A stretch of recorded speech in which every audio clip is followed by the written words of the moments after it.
ಅವ್ರು ಹೆಂಗ ಶಿವಶರಣರಾದ್ರು? ಎಲ್ಲರ ತಂದೆ ಕಳೆದು ಹೋಗಿ 50 ವರ್ಷ ಆಯ್ತು, 100 ವರ್ಷ ಆಯ್ತು, 10 ವರ್ಷ ಆಯ್ತು, 5 ವರ್ಷ ಆಯ್ತು. ಅಪ್ಪಗ್ ಮಣ್ಣಾಗಿಟ್ಟು ಬಂದ್ ಇವತ್ತಿಗೂ ಒಂದ್ ದಿನ ಅಪ್ಪಗ್ ನೆನಸಲಾಗಿವಿ. ಮುತ್ಯ ಸತ್ತಿ ಎಷ್ಟೋ ವರ್ಷ ಆಗ್ಯಾವ, ಮರಿ ಮುತ್ಯ ಸತ್ತಿ ಎಷ್ಟೋ ವರ್ಷ ಆಗ್ಯಾವ. ಆ ಎಲ್ಲಾ ಮಣ್ಣಾಗಿಟ್ಟು ಬಂದವ್ರಿಗೆ ಒಂದ್ ದಿನಾನು ನಾವು ನೆನ್ಸ್ಕೊಳಕ್ ತಯಾರಿಲ್ಲ. 917 ವರ್ಷಗಳಾದ್ರೂ ಕೂಡ ಇವತ್ತಿಗೂ ಕೂಡ ನೂಲಿ ಚಂದಯ್ಯನವರನ್ನ ನೆನೆಸ್ಕೊಳ್ತೀವಿ ಅಂದ್ರೆ ಏನಾದ್ರೂ ಮಾಡಿರ್ಬೇಕು. ಮಾಡಿದ್ರೆ ಏನ್ ಮಾಡ್ಯಾರ ಅಂತದ್ದು ಬೇಕಲ್ಲ. ಈಗ ಬಹುಶಃ ಅಂಬೇಡ್ಕರ್ ಅವರನ್ನ ನೆನೆಸ್ಕೊಳ್ತೀವಿ. ಯಾಕೆ ನೆನೆಸ್ಕೊಳ್ತೀವಿ ಅಂತಂದ್ರೆ ಇವತ್ತಿಗೂ ಭಾರತ ದೇಶದೊಳಗೆ ದೀನರು, ದಲಿತರು, ಬಹುಶಃ ಇವರೆಲ್ಲರೂ ಕೂಡ ಬದುಕ್ತಾರೆ ಅಂತಂದ್ರೆ ಅಂಬೇಡ್ಕರ್ ಎಲ್ಲ ಬರೀ ದೀನರು ದಲಿತರು ಅಷ್ಟೇ ಅಲ್ಲ, ಭಾರತ ದೇಶದೊಳಗೆ ಬದುಕುವಂತ ಪ್ರತಿಯೊಬ್ಬ ಮನುಷ್ಯನು ಕೂಡ ಅವರ ಸಂವಿಧಾನವನ್ನ ಅನುಸರಿಸಲೇಬೇಕಾಗ್ತದೆ. ಅಷ್ಟು ಅದ್ಭುತವಾಗಿ ನಮ್ಮೆಲ್ಲರಿಗೂ ಕೂಡ ಒಂದು ಕೊಡುಗೆಯನ್ನ ಕೊಟ್ಟಾರ. ಹಾಗ ನೂಲಿ ಚಂದಯ್ಯನವರು ಏನ್ ಕೊಟ್ಟಾರ ನಮಗೆ? ಬಹುಶಃ ನೂಲಿ ಚಂದಯ್ಯನವರು ಯಾಕ ಕಾಯಕದೊಳಗ ಶ್ರೇಷ್ಠ ಆಗ್ತಾರೆ ಅಂತಂದ್ರೆ ನಿಮಗೆ ಗೊತ್ತಿರ್ಲಿ. ನೂಲಿ ಚಂದ ನಾವೆಲ್ಲ ಇವತ್ತು ಜಗಜ್ಯೋತಿ ಬಸವೇಶ ಅಂತೀವಿ. ಬಸವಣ್ಣನವರನ್ನ ಅದ್ಭುತವಾಗಿರುವಂತ ಪೂಜನೀಯ ಭಾವದಿಂದ ಕಾಣ್ತೀವಿ. ಆದ್ರೆ ನಿಮ್ಮೆಲ್ಲರಿಗೆ ಗೊತ್ತಿರ್ಲಿ, ಬಸವಣ್ಣನವರ ಜೀವನದೊಳಗ ಅತ್ಯಂತ ಪೂಜನೀಯ ಮತ್ತು ಗೌರವದಿಂದ ಕಂಡಿರುವಂತ ಒಬ್ಬ ಶರಣ ಅಂತಂದ್ರೆ ಅದು ನೂಲಿ ಚಂದಯ್ಯ ಅನ್ನುವಂಥದ್ದನ್ನ ನಾವೆಲ್ಲರೂ ಕೂಡ ಅರ್ಥ ಮಾಡ್ಕೊಳ್ಬೇಕು. ಒಂದು ದೃಷ್ಟಾಂತ ಹೇಳಿ ನನ್ನ ಮಾತಿಗೆ ವಿರಾಮಿಸ್ತೇನೆ. ನಮ್ ಶಿವಕುಮಾರ್ ಅವರು ಬೆಳಗಿನ ಜಾವ ಹೆಂಗ ನೋಡ್ಕೊಂಡು ಬಂದ್ರು, ನಾನು ಕೂಡ ಬರ್ಬೇಕಾದ್ರೆ ಹಂಗ ನೋಡ್ಕೊಂಡು ಬಂದೆ. ನೀವು ಕರ್ಸಿರ್ತೀರಿ ಸಮಾಜದವ್ರು, ಅವ್ರೆಷ್ಟು ಪ್ರಜ್ಞಾವಂತರದಾರ ನೋಡ್ರಿ. ನೀವು ಕರ್ಸಿರ್ತೀರ ಅಂತಂದ ಬಳಗ ಸುಮ್ಮ ಕಾಗಿ ಗುಬ್ಬಿ ಕತ್ತಿ ಹೇಳಿ ಹೋಗೋ ಮುಂದನು ಬಾಳ ಜನ ಅದಾರ. ಬಹುಶಃ ನಿಮಗೇನು ತಿಳಿಲಾರ್ದನು ಹೇಳ್ತಾರ, ತಿಳಿಯಾಗನು ಹೇಳ್ತಾರ. ಹಿಂಗೆ ಏನ್ ಮಾಡಿದ್ದ ಅಂತಂದ್ರ ಅವನಿಗೂ ಭಾಷಣ ಮಾಡೋ ಚಟ.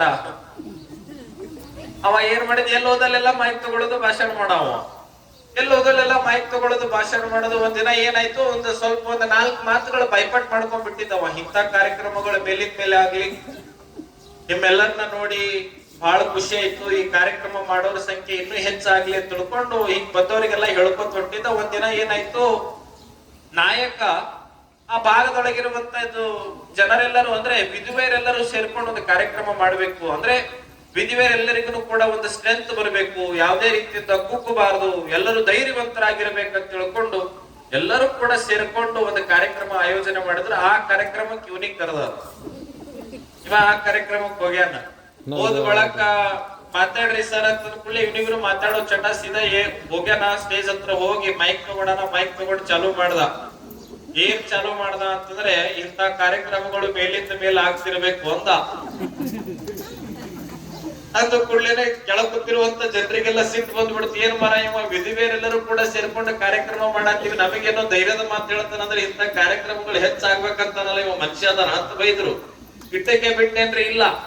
ಮುಂದೇನಂದ, ಈ ಕಾರ್ಯಕ್ರಮದೊಳಗೆ ಇರುವಂತ ಜನಸಂಖ್ಯೆ ಏನ್ ಜನರು ಇದಿರಲ್ಲ, ನೀವೆಲ್ಲರೂ ಇನ್ನೂ ಸಂಘಟಿತರಾಗಿ ಇನ್ನೂ ಹೆಚ್ಚು ಜನಸಂಖ್ಯೆ ಸೇರ್ಬೇಕು ಅಂತಂದ. ಅದು ಕೂಡಲೇ ಕೆಳಗಡೆ ಇದ್ದವರೆಲ್ಲರೂ ಕೂತಿರುವಂತ ಕುರ್ಚಿ ತೊಗೊಂಡು ವೇದಿಕೆ ಮೇಲೆ ಬಿಸಾಕಿ ಶುರು ಮಾಡಿದ್ರಂತ. ಹಂಗ ಇವತ್ತು ಪ್ರಜ್ಞಾವಂತರಿಂದ ಓದ್ಕೊಂಡು ಬಂದು ನಿಮಗೆ ಹೇಳುವಂತದ್ದು ಇದೆಯಲ್ಲ, ಬಹುಶಃ ಅದು ನಾಯಕತ್ವ ಅನ್ನುವಂಥದ್ದನ್ನ ನಾವೆಲ್ಲರೂ ಕೂಡ ಅರ್ಥ ಮಾಡ್ಕೊಳ್ಬೇಕು. ಅದು ಶಿವಕುಮಾರ್ ನಾಟಿಕರ್ ಅವರು ಬಹಳ ಚೆನ್ನಾಗಿ ನಡೆಸ್ಕೊಂಡು ಹೋಗ್ತಿದ್ದಾರೆ. 12ನೇ ಶತಮಾನದೊಳಗ ಚಂದಯ್ಯನವರು ಎಷ್ಟು ಅದ್ಭುತವಾಗಿ ಬದುಕ್ತಿದ್ರು. ಅವ್ರ ಕಾಯಕ ಏನು ಅಂತಂದ್ರೆ, ಯಾಕ ನೂಲಿ ಚಂದಯ್ಯನವರು ಅಂತ ಹೆಸರು ಬಂತು, ನೂಲಿ ಚಂದಯ್ಯ ಅಂತಾನೆ ಯಾಕೆ ಹೆಸರು ಬಂತು? 12ನೇ ಶತಮಾನದೊಳಗ ಕುಲಕೊಬ್ಬರು ಶರಣರನ್ನ ಯಾವ ರೀತಿಯಾಗಿ ಗುರುತಿಸಿದ್ರು ಅಂತಂದ್ರೆ, ಅವ್ರವ್ರು ಯಾವ್ಯಾವ ಕಾಯಕವನ್ನ ಮಾಡ್ತಾರೆ ಆ ಕಾಯಕದ ಆಧಾರದ ಮೇಲೆ ಅವರಿಗೆ ಜಾತಿ ಅನ್ನುವಂಥದ್ದಾಗ್ಲಿ ಅಥವಾ ಒಂದು ಕುಲ ಕಸುಬು ಅನ್ನುವಂಥದ್ದಾಗ್ಲಿ ನೀಡಿರುವಂತದ್ದು ನಮ್ಮ 12ನೇ ಶತಮಾನದ ಶರಣ ಪರಂಪರೆ. ಆ ಸಂದರ್ಭದೊಳಗೆ ನೂಲಿ ಚಂದಯ್ಯನವರು ಏನ್ ಮಾಡ್ತಿದ್ರು ಅಂದ್ರೆ, ಹಗ್ಗಗಳನ್ನ ಹೊಸಿಯುವಂಥದ್ದು, ನೂಲುಗಳನ್ನ ಚೆನ್ನಾಗಿ ತ್ವಯಿಸಿ ಹದ ಮಾಡಿ ರೈತರಿಗೆ ಬೇಕಾಗಿರುವಂತ ಎಲ್ಲ ಸಾಮಗ್ರಿಗಳನ್ನ ತಯಾರು ಮಾಡುವಂತದ್ದು, ಎತ್ತುಗಳಿಗೆ ದನಗಳಿಗೆ ಏನೇನು ಬೇಕು ಎಲ್ಲ ಸಾಮಗ್ರಿಗಳನ್ನ ತಯಾರು ಮಾಡೋದು ಯಾರ ಕೆಲಸ ಅಂದ್ರೆ ಚಂದಯ್ಯನವ್ರ ಕೆಲಸ. ಎಷ್ಟು ಪ್ರಾಮಾಣಿಕವಾಗಿ ಮಾಡ್ತಿದ್ರು ಅಂದ್ರೆ, ಬಹುಶಃ ಅವರು ಏನೇನು ಕಾಯಕ ಮಾಡ್ತಿರಲ್ಲ ಎಲ್ಲಾ ಕಾಯಕಕ್ಕೆ ಎಷ್ಟು ಬೇಕು ಅಷ್ಟು ಹಣ ಇಸ್ಕೊಳ್ತಿರ್ಲಿಲ್ಲ ಹೊರತಾಗಿ, ನಾಣ್ಯಗಳು ಬಹುಮಾನ ಇಸ್ಕೊಳ್ತಿರ್ಲಿಲ್ಲ ಹೊರತಾಗಿ ಏನ್ ಇಸ್ಕೊಳ್ತಿದ್ರು ಚಂದಯ್ಯನವರು ಅಂತಂದ್ರೆ ದವಸ ಧಾನ್ಯಗಳು ಇಸ್ಕೊಳ್ತಿದ್ರು. ಯಾಕ ದವಸ ಧಾನ್ಯಗಳನ್ನ ಇಸ್ಕೊಳ್ತಿದ್ರು ಅಂದ್ರೆ, ನೀವೆಲ್ಲ ಚಲೋ ನೆನಪಿಟ್ಕೊಳ್ರಿ, ನನ್ನ ಸಮಾಜದೊಳಗ ಯಾರು ಕೂಡ ನನ್ನ ಬೆನ್ನ ಹತ್ಕೊಂಡು ಬಂದಿರುವಂತ ನನ್ನ ಕಾಯಕವನ್ನ, ನನ್ನ ಕುಲವನ್ನ, ನನ್ನ ವೃತ್ತಿಯನ್ನ ನಂಬಿಕೊಂಡು ಬಂದಿರುವಂತ ಎಲ್ಲರಿಗೂ, ಎಲ್ಲಾ ಶರಣರಿಗೂ ಕೂಡ ಹೊಟ್ಟಿ ತುಂಬಬೇಕು. ಹೊಟ್ಟಿಗೆ ಬೇಕಾಗಿರೋದು ಹಿಟ್ಟೇ ವಿನಃ ಅಕ್ಕಿನೇ ವಿನಃ ರೊಕ್ಕ ಬೇಕಾಗಿಲ್ಲ, ಹಂಗಾಗಿ ನನಗೆ ಬರೀ ದವಸ ಧಾನ್ಯ ಮಾತ್ರ ಕೊಡ್ರಿ ಅಂತ ತಿಳ್ಕೊಂಡು ಕಾಯಕ ಮಾಡಿ ಬೇಡ್ತಿದ್ರು ಅವ್ರು. ಹಿಂಗ ನಡೆಯುವಂತ ಗಳಿಗೆ ಒಳಗ ಒಂದು ದಿನ ಏನಾಯ್ತು ಅಂದ್ರೆ, ನೂಲ ತಗೊಂಡು ಎಲ್ಲಿಗೆ ಹೋಗ್ತಾರಂದ್ರೆ ಸೀದಾ ಬಾವಿಗೆ ಹೋಗ್ತಾರೆ. ಕಲ್ಯಾಣದೊಳಗ ನಾ ಹೇಳ್ತಿರೋದು, ಬಾವಿಗೆ ಹೋಗ್ತಾರೆ. ಬಾವಿಗೆ ಹೋಗಿ ಏನ್ ಮಾಡ್ತಿದ್ರು ಅಂದ್ರೆ, ಬಾವಿ ಒಳಗ ಬಾವಿ ತುಂಬಾ ಎಲ್ಲ ಅದು ಹದ ಬರ್ಬೇಕಾದ್ರೆ ನೂಲೆಲ್ಲ ಫಸ್ಟಿಗೆ ಏನ್ ಮಾಡ್ತಿದ್ರು ಅಂದ್ರೆ ಬಾವಿ ಒಳಗೆ ಎಸಿತಿದ್ರು. ಬಾವಿ ಒಳಗ ಎಸೆದಿರುವಂತ ಗಳಿಗೆ ಒಳಗೆ ಏನಾಯ್ತು ಅಂತಂದ್ರೆ, ಅನೇಕ ಗಂಟೆಗಳ ದಿನಗಳು ಕಳೆದು ಮತ್ತದನ್ನ ತರಬೇಕಂತೇಳಿ ಒಂದ್ ದಿವಸ ಎಸೆದಿರುವಂತ ನೂಲನ್ನ ತರಬೇಕಂತ ತಿಳ್ಕೊಂಡು ಬಾವಿಗೆ ಹೋದ್ರು. ಬಾವಿ ಒಳಗೆ ಹೋಗಿ ಬಂದು ನೂಲು ತಗೊಳ್ಬೇಕಾದ್ರೆ ಕೊರಳೊಳಗಿರುವಂತ ಲಿಂಗ ಒಳಗ್ ಬಿದ್ದು ಬಿಡ್ತದ ನೋಡ್ರಿ. ಗೊಲಕ್ಷಿಟ್ಕೊಳ್ರಿ, ನೀವೆಷ್ಟು ಜನ ಲಿಂಗ ಕಟ್ಟಕೊಂಡಿರೋ ಬಿಟ್ಟಿರೋ ನನಗಂತೂ ಗೊತ್ತಿಲ್ಲ. ಆದ್ರೂ ನೂಲಿನ ಚಂದಯ್ಯನವ್ರು ಲಿಂಗ ಬಿಟ್ಟು ಒಂದು ಕ್ಷಣನೂ ಇರ್ತಿದ್ದಿಲ್ಲ. ಇದು ತಲೆಗಿಟ್ಕೋದು. ಯಾವಾಗ ನೂಲನ್ನ ಕ್ವಾಳೆ ಮಾಡುವಂತ ಗಳಿಗೆ ಒಳಗ ಬಾವಿ ಒಳಗ ಬಕ್ಕಿನಿ ಆ ನೂಲು ತಗೊಳ್ಬೇಕಾದ್ರೆ ಕೊರಳೊಳಗಿರುವಂತ ಲಿಂಗ ಕೆಳಗ್ ಬಿದ್ದಿರುವಂತ ಗಳಿಗೆ ಒಳಗ ನಿಮ್ಮ ತಲೆಗೇನು ನೂಲಿನ ಚಂದಯ್ಯನವ್ರು ಲಿಂಗ ಎತ್ಕೋತಾರಂತದ ಏನ್ರಿ? ಎತ್ಕೊಳ್ಳಲ್ಲ ಅವ್ರು, ತಗೊಳ್ಳೋದು ಮುಟ್ಟೋದೇ ಇಲ್ಲದ. ಅವ್ರು ಏನು ಮುಡ್ತಾರ ಅಂತಂದ್ರೆ ಎಲ್ಲ ನೂಲನ್ನ ಮುಡ್ತಾರೆ, ಎಲ್ಲಾ ಕ್ವಾಳೆ ಮಾಡ್ತಾರ, ಕ್ವಾಳೆ ಮಾಡಿ ಗಂಟು ಕಡ್ತಾರ, ಗಂಟು ಮಾಡಿ ವಾಪಸ್ ಬರ್ಬೇಕಾದ್ರೆ ಬಾವಿ ಒಳಗೆ ಬಿದ್ದಿರುವಂತ ಲಿಂಗ ಅಳ್ಳಕ್ ಶುರು ಮಾಡಿತ್ತು.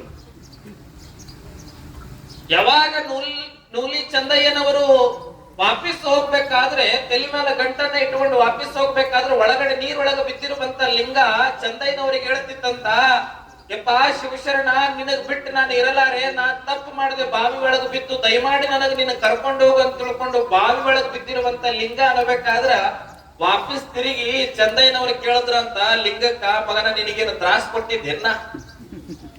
ಒಳಗ ಆರಾಮಿದ್ದಿ, ತುಂಬಿರೋದ್ ಬಿಟ್ಟು ಒಳಗೆ ಯಾಕೆ ಬಿದ್ದಿ? ನಿನಗೆ ನಾನು ಯಾವುದೇ ಕಾರಣಕ್ಕೂ ಕೂಡ ಕರ್ಕೊಂಡು ಹೋಗೋದಿಲ್ಲ. ನಾನ್ ತಿರುದಾಗ ಏನೂ ತಪ್ಪಿಲ್ಲ, ನಾ ಕಾಯಕ ಮಾಡತ್ತೀನಿ, ನಾ ಕೆಲಸ ಮಾಡತ್ತೀನಿ. ಹೌದಪ್ಪ, ಸುಮ್ನೆ ಈಸಾಡುತ್ತಿದ್ದ, ಸುಮ್ನೆ ನೀರಾಗ ಬಂದು ಹಾರುತ್ತಿದ್ದ ಅಂದ್ರೆ ಬೇರೆ ಮಾತ. ನಾ ನೂಲನ್ನ ತಗೊಂಡು ಹೋಗಿ ಕಾಯಕ ಮಾಡೋದ್ರೊಳಗೆ ನಿನಗೆ ಯಾವಾಗ ನಾನ್ ನೋಡ್ಲಿ? ನಿಂದ ಏನ್ ಕೆಲಸ, ಜವಾಬ್ದಾರಿಯಿಂದ ಬಹಳ ಜಾಗೃತನಾಗಿ ನನ್ನ ಎದೆ ಮೇಲೆ ಇರುವಂತದ್ದು ನಿನ್ನ ಕೆಲಸ. ಅದು ಬಿಟ್ಟಿಗೆ ನೀ ಯಾಕೆ ಒಳಗ್ ಬಿದ್ದೆ? ನಿನ್ನ ತಪ್ಪದ, ನಿನ್ನ ಬಲೆ ನಾ ಯಾಕೆ ಬರ್ಲಿ? ಬೇಕಾದ್ರೆ ನೀನೇ ನಾನು ಬೆನ್ನ ಹತ್ತು ಬಾ ತಿಳ್ಕೊಂಡು ಅಂದ ಒಂದು ಜಗತ್ತಿನೊಳಗೆ ಒಬ್ಬ ಶರಣ ಅಂದ್ರೆ ನೂಲಿ ಚಂದಯ್ಯ ಅನ್ನೋದು ನೀವು ನೆನಪಿಟ್ಟುಕೊಳ್ಳಿ. ಅವಾಗ ಮತ್ತೆ ಲಿಂಗ ಹೇಳ್ತದಂತಿಲ್ಲಪ್ಪ, ನನ್ನ ಕರ್ಕೊಂಡು ಹೋಗುವಂತಂದಾಗ ಸಾಧ್ಯನೇ ಇಲ್ಲ ಈ ಜನ್ಮದಾಗ